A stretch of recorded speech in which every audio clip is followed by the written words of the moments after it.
Before I start the actual install, I wanted to give you a quick overview of the current Sync 2 system and its capabilities.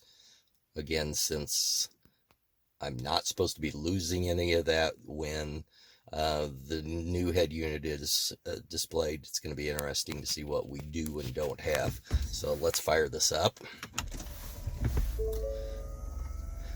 And like I mentioned, this is a Ford F150 2015 Platinum trim level. So it does, or it may have some extra features that normal Sync 2 units don't have. This is the startup screen that you come to every time. It shows in the upper left quadrant the phone. Pretty basic stuff. Go home again. Then we have our entertainment, which is all your audio sources. And of course, this does have Sirius XM, so we're going to retain that hopefully. Home. Navigation system. I'm going to do this so I can hide my address. But it's really not a bad navigation system, and I did update the maps recently as well. Go home again. And climate control. And we're going to go home again. Now, one of the things that this did come equipped with, since it's a Platinum series, is the massaging seats. When you push the button on the side, there's a screen that pops up to give you the control of those. So hopefully we'll have that retained as well. Let's go back home. This does have automatic climate control, dual zone. You've got cooled and heated seats at the bottom, and then the compartment, the lower compartment that opens up, this has your factory USB, your SD card slot for your navigation system maps, line in, and a 12-volt power supply. And the last thing I want to point out, get this thing closed, is that I have seen some complaints about the next track button here, that it doesn't go to the next track after install. Well, mine's never gone to the next track. If I hit this, it literally goes to the next source. Does that every time. I've never had it go to, let's do that again, I'm sorry. When I hit the button, next source, next source. So I don't expect to have that retained. That's it for now. We'll get on with the install. So as you can see, I have already removed the top bezel, and I plan on walking you through this step by step. It's going to be a little hard holding the camera and trying to do this. I think it actually might be easier for you to follow along. So again, the first thing that you want to do, step number one, is, now I do have the center channel speaker, so I don't know what it looks like if you don't have that, but you want to remove the center channel speaker cover. I'm going to pop this off and show you. There are 4 retaining clips on this thing, 1 on each corner, and all you need is a plastic pry tool. And I will warn you, you feel like you're breaking this crap when you're pulling it out, but you're not. I have managed to lose a couple clips already. I'm sure if I search around, I'm going to find them where I can buy replacements. And then you have 3 retaining clips in the front, and you have 2 7mm screws in the back. I'm going to pull this out and show you exactly what I mean. So before you start prying, make sure you loosen these 2 7mm screws, because as you can see, they tighten right down into those slots. Let's turn this over and I can show you. Those are the brass clips, and the screws tighten down on those slots up there. And once you have that unscrewed and unloosened, pop the clips off, and then this tray just pops right out. Now, there is a speaker connection if you have the center speaker. I've already disassembled that, or disconnected, I should say. Let me pull this. Let me see if I can get a better video for you. And that is the center speaker. And up here is the connector. And I'm a little OCD, so I actually have put a label on it so I know what it is. Okay, now we're going to remove these two 7mm screws that are on the top, and that'll let us remove the bezel. Okay, so I have the front bezel off, and that was really easy to do. There's not a whole lot to it. You have two 7mm screw heads at the top, and all you have to do is to take those out, and that is one of them. Okay, again, 7mm. Oops. Then I didn't even have to use a pry tool. I literally pulled on the bottom and out it came. It was easier to get off than the top, but that was probably my fault, because at the top, like I said, you've got those 7mm screws in the back, and those clips hold into those slots. So what you really want to do after you've popped the front clips of the bezel, of the top bezel, and unloosing those 7mm screws, you really want to pull forward and not straight up. Of course, I figured that out once I tried to pull up on it. Another thing that made it extremely easy for me too was I actually put this into gear, pulled it all the way back to 1, set the parking brake, chalked the wheels, because as you can see, there's not a lot of room to work to get to the connectors on the back once you've got the front bezel off. So let's take a quick look at the front bezel. So the front bezel is just held in by these orange clips, and I actually bought some of these extra orange clips online just in case I broke them, and I'll drop a link to this in the description below.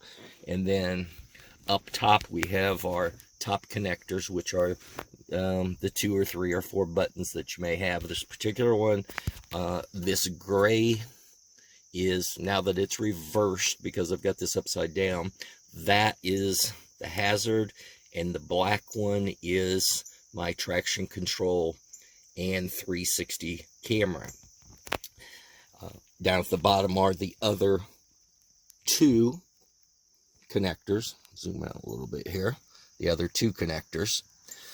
And then we're going to hop over here, and as you see, I've labeled this as the top bezel main, then my traction control and 360 camera, and my hazard light, just so I know where things are going to be plugged in. And the way that these pop out is very easy. There's that clip on the side, you just push in, the whole thing pops out, and the other one is exactly like that. These are a little harder to get to, but again, they have the same clip mechanism that a lot of connectors have. You just push down on that tab there with the 3 lines, that pops out. The other one has a clip in the back that pushes down and pulls out. So what we have left is the removal of the sync module with the original head unit, and we're going to take the CD player out just to get to the wiring connections, but it does have to be installed. I understand not only is that a CD player, but it's part of the CPU for the vehicle itself. So I'm going to take this out, and we'll be back in just a moment. Okay, so I have both the Sync 2 module with its attached screen taken out, and I have the CD player slash CPU removed.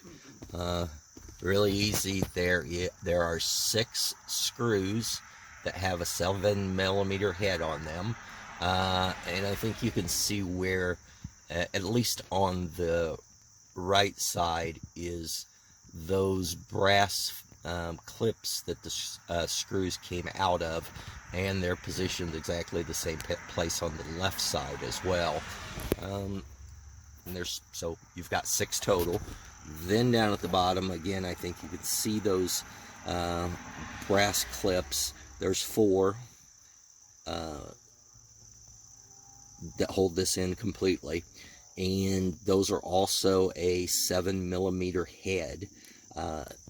All the screws, all the 6 at the top and 4 at the bottom, are the same size and the same thread count, so they are interchangeable. Shouldn't be any reason to, and actually I don't think we're going to be using the 6 that go back up, but we'll see about that when we get to do the installation itself.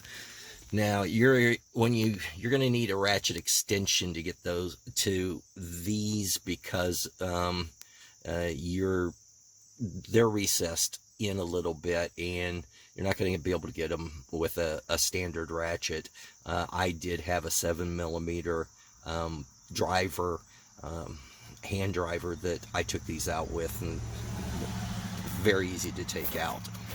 Now at the top of this, we've got our 2 harnesses that go to the sync module.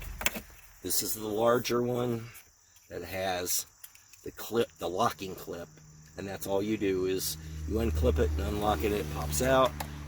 And then you have the smaller one that has a, sorry about that, the smaller clip like the rest of them had. So all you have to do is push down on that, and there you go. And let me show you where those came from. Larger, smaller. And then that whole thing just pops out. Now at the bottom we have 2 harnesses, or 2 wiring clips on the harnesses that came off of the back of the CD player slash CPU. And then we've got 2 smaller connectors, a yellow and a black. I don't know what those are for. We're going to hook them up and find out. Now, one of the things that's probably going to help you when you get ready to take out the CD player is to put the vehicle in, put it into gear. I had to move mine all the way down to 1, put the emergency brake on, chalk the back wheels, because if you don't do that, it's a real bear to get to those. You can reach up and over and unclip them, but you still need room to move that CD player out of the way. So again, I would suggest that you move that back. Just take precautions when you do so. And here is the back of the CD player. So again, there's where the 2 larger clips went, the black and the yellow. And so our next step is we're going to remove the sync module from the screen and start installing it onto the new head. So I will be back.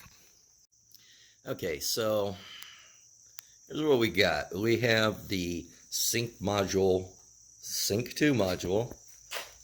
with the attached screen. We have the original bezel and climate control electronics, which are under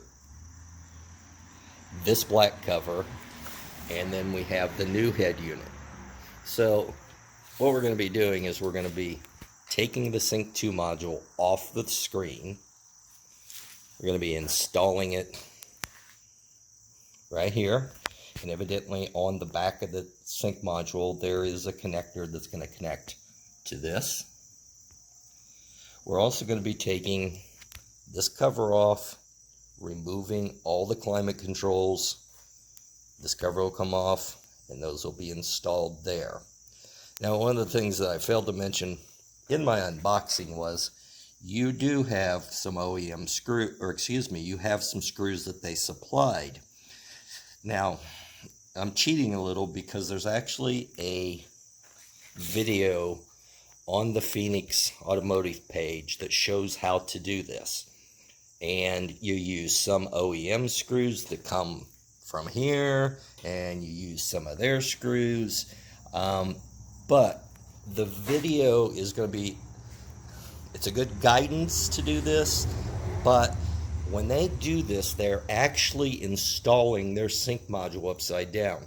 And that was a problem for a lot of the older units, the PX3 units, was that this module was installed upside down on their electronics. And what happened was, when you try to use your GPS, and I don't know if it's the OEM GPS or if it was the GPS that comes with this unit, the GPS software, I should say, it was upside down. And somebody in one of the forums finally said, hey, maybe we ought to turn this over. And that's ultimately what they did. And the Sync 3 module does attach differently to the Phoenix Automotive head that we're looking at. It doesn't have this connector, and there is another connector on it that has a jumper wire. So, but again, we're dealing with Sync 2. So what I'm going to do is I'm going to start the removal process.